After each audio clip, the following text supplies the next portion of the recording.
pikiran kalian ketika menyebut nama Turki?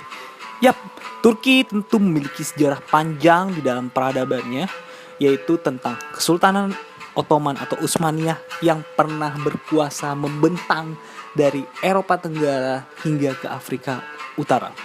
Kali ini saya akan membahas tentang negara Republik Turki yang tentu cukup tak asing di telinga kita orang-orang Indonesia. Republik Turki, kalau dalam bahasa Turki disebut dengan Türkiye Cumhuriyeti, disebut Turkiye dalam bahasa Turki, adalah sebuah negara di kawasan Eurasia. Wilayahnya terbentang dari semenanjung Anatolia di Asia Barat Daya dan daerah Balkan di Eropa Tenggara. Turki berbatasan dengan Laut Hitam di sebelah utara, Bulgaria di sebelah barat laut, Yunani dan Laut Aegea di sebelah barat, Georgia di timur laut, Armenia, Azerbaijan dan Iran di sebelah timur, dan Irak dan Suriah di tenggara, serta Laut Mediterania di sebelah selatan. Laut Marmara yang merupakan bagian dari Turki digunakan untuk menandai batas wilayah Eropa dan Asia, sehingga Turki sering dikenal sebagai negara transkontinental. Secara sejarahnya, bangsa Turki mulai bermigrasi ke daerah yang dinamakan Turki pada abad ke-11. Proses migrasi ini semakin dipercepat setelah kemenangan Seljuk melawan Kekaisaran Bizantium pada pertempuran Manzikert. Beberapa beylik yaitu Emirat Turki dan Kesultanan Seljuk Rum memerintah Anatolia sampai dengan invasi Kekaisaran Mongol. Mulai abad ke-13, beylik Ottoman menyatukan Anatolia dan membentuk kekaisaran yang daerahnya merambah sebagian besar Eropa Tenggara, Asia Barat, dan Afrika Utara. Setelah Kekaisaran Utsmaniyah atau Ottoman runtuh setelah kalah Perang Dunia Pertama, sebagian wilayah diduduki oleh para sekutu yang memenangi Perang Dunia Pertama. Mustafa Kemal Atatürk kemudian mengorganisasikan gerakan perlawanan melawan sekutu. Lalu pada tahun 1923, gerakan perlawanan ini berhasil mendirikan Republik Turki modern dengan Atatürk sebagai presiden pertamanya. Secara administratif, ibu kota Turki berada di Ankara, namun kota terbesar di negara ini adalah Istanbul, disebabkan oleh lokasi yang strategis di persilangan dua benua.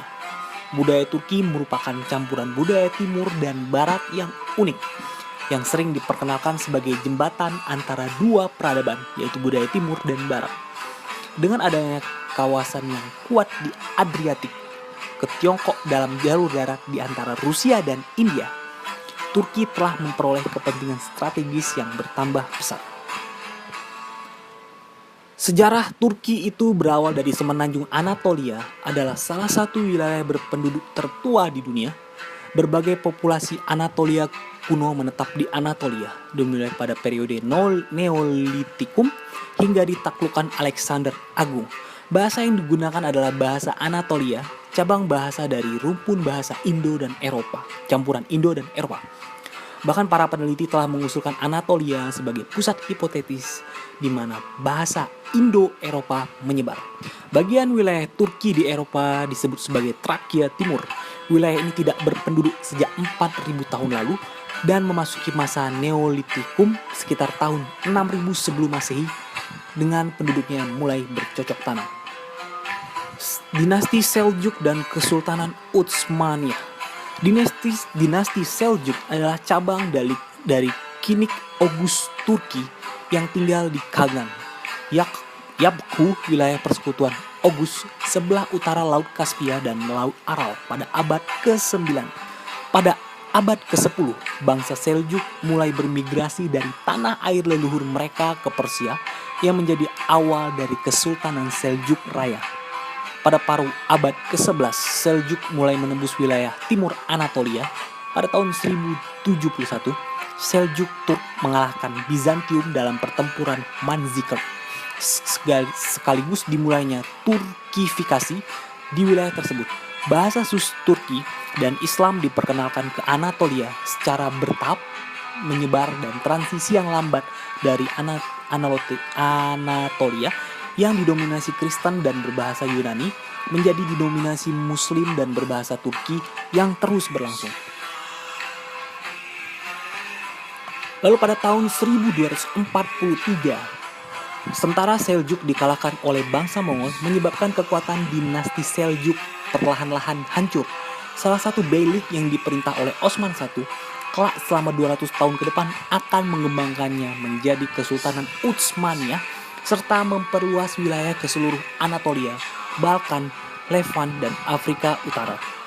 Hingga pada tahun 1453, Kekaisaran Utsmaniyah menaklukkan Kekaisaran Bizantium dengan menguasai ibu kotanya yaitu Konstantinopel.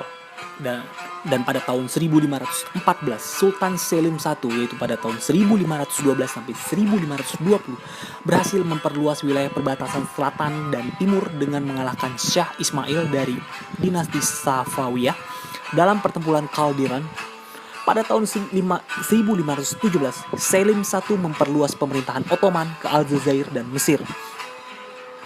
Kekuasaan Kesultanan Utsmaniyah mencapai puncaknya pada abad ke-16 dan 17, khususnya selama pemerintahan Sultan Sulaiman I. Kesultanan ini sering berseteru dengan Kekaisaran Romawi Suci. Di laut, Angkatan Laut Utsmaniyah berseteru dengan beberapa liga kudus, salah itu terdiri dari Habsburg Spanyol, Republik Genoa, dan Republik Venesia. Hingga pada awal abad ke-19 dan seterusnya, Kesultanan Utsmaniyah mulai melemah seperti wilayah, kekuatan militer, dan kekayaan yang terus menurun. Bahkan banyak muslim Balkan yang bermigrasi ke jantung Kekaisaran Anatolia. Melemahnya Kesultanan Utsmaniyah menyebabkan meningkatnya sentimen nasionalis di antara masyarakat yang menyebabkan peningkatan ketegangan etnis yang kadang berubah menjadi kekerasan.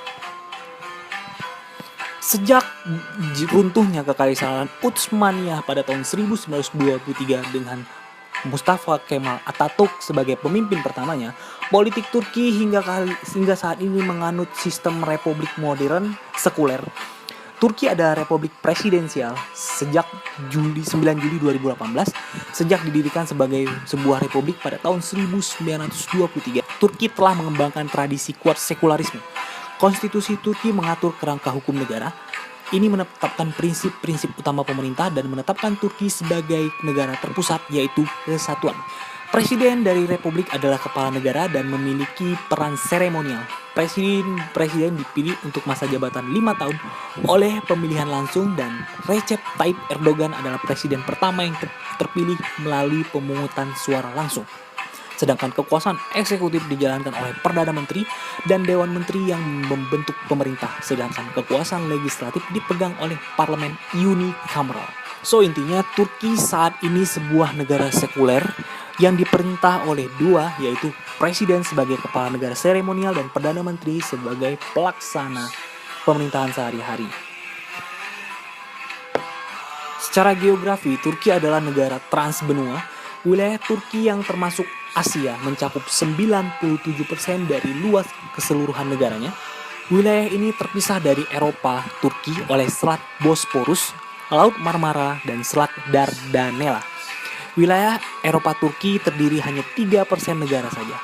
Wilayah Turki mempunyai panjang lebih dari 1.600 km dan 800 km luas dengan bentuk persegi dan panjang kasar.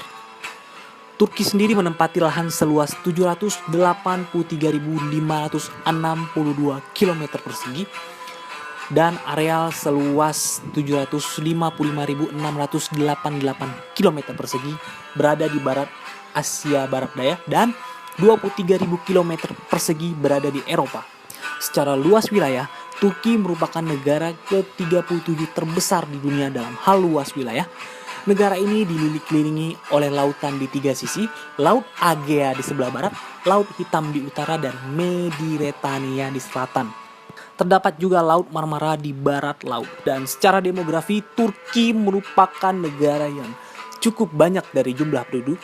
Populasi negara tersebut adalah 74 juta penduduk pada sensus 2011. Pasal 66 Konstitusi Turki mendefinisikan orang Turki sebagai siapapun yang terikat ke negara Turki melalui ikatan kewarganegaraan. Oleh karena itu, penggunaan hukum istilah Turki sebagai warga negara Turki berbeda dengan definisi etnik. Mayoritas penduduk Turki adalah etnis Turk. Mereka diperkirakan mencapai 70-75%. So itu tadi tentang negara Turki yang cukup tidak asing di telinga kita masyarakat Indonesia sebagai negara yang salah satu negara muslim di dunia. Mungkin ada keterikatan yang kuat antara Indonesia dan Turki hingga saat ini. Dan terima kasih yang udah nonton channel gue. Semoga ini menambah wawasan kalian, dan assalamualaikum warahmatullahi wabarakatuh.